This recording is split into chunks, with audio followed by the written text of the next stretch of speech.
ज्योतिषशास्त्र मनेक भेद विषयम स्कंधत्रयाधिष्ठितम। इसके अनेक भेद हैं। नारद पुराण आप पढ़ेंगे तो उसमें बहुत सारे भेद बताए गए हैं। केवल 3 विभागों में यह विभक्त नहीं है, अपितु इसके वराहमिहिर कहते हैं ज्योतिषशास्त्रम अनेक भेद विषयम, अनेके भेदाः अनेके विषयाः वर्तन्ते अस्मिन् शास्त्रे। किंतु उसको कैटेगरीबद्ध करने के लिए 3 खंडों में उसको विभाजित कर दिया गया।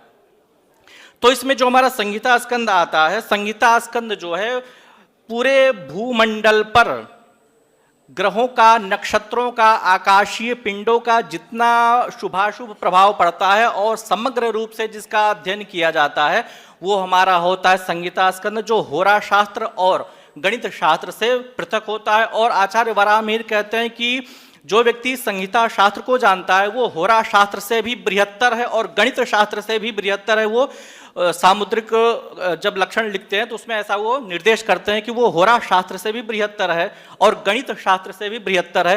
तो इसलिए संहिता शास्त्र अवश्य अध्ययन करना चाहिए। आचार्य वराहमिहिर का ऐसा कॉन्सेप्ट था कि हमारे शरीर में अथवा इस भूमंडल पर कुछ भी शुभ अथवा अशुभ घटित होने वाले होते हैं तो प्रकृति हमें सूचना दे देती है कुछ लक्षणों के माध्यम से।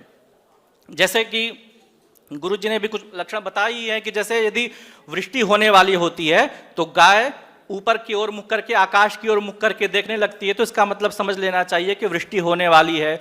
यदि हम किसी कार्य के निमित्त जा रहे हैं तो यदि हमारा बायां नेत्र स्फुरित हो रहा है, अंग स्फुरण हो रहा है, वाम भाग का अंग स्फुरण हो रहा है, हमारा जो चेत है वो शुद्ध नहीं हो पा रहा है, तो ये सारे लक्षण उस कार्य की असफलता के द्योतक होते हैं। तो आचार्य वराहमिहिर कहते हैं कि प्रकृति हमें संकेत देती है कि आप उसको पहचानिए। तो जितने भी हमारे उत्पात होते हैं, दिव्य उत्पात, अंतरिक्ष उत्पात और भौम उत्पात, ये 3 जो उत्पात होते हैं, इन तीनों उत्पातों का जब भी इस भूमंडल पर पतित होते हैं तो उनके पूर्व सूचना ये हमारी पृथ्वी अवश्य देती है। या फिर दिव्य उत्पात हो तो कुछ वैसे लक्षण दिखाई देने लगते हैं, अंतरिक्ष उत्पात हो तो वैसे लक्षण दिखाई देने लगते हैं और भौम उत्पात हो तो वैसे लक्षण दिखाई देते हैं। और आचार्य वराहमिहिर कहते हैं कि राजा को अपने नगर की सुरक्षा के लिए 4 दैवज्ञ जो है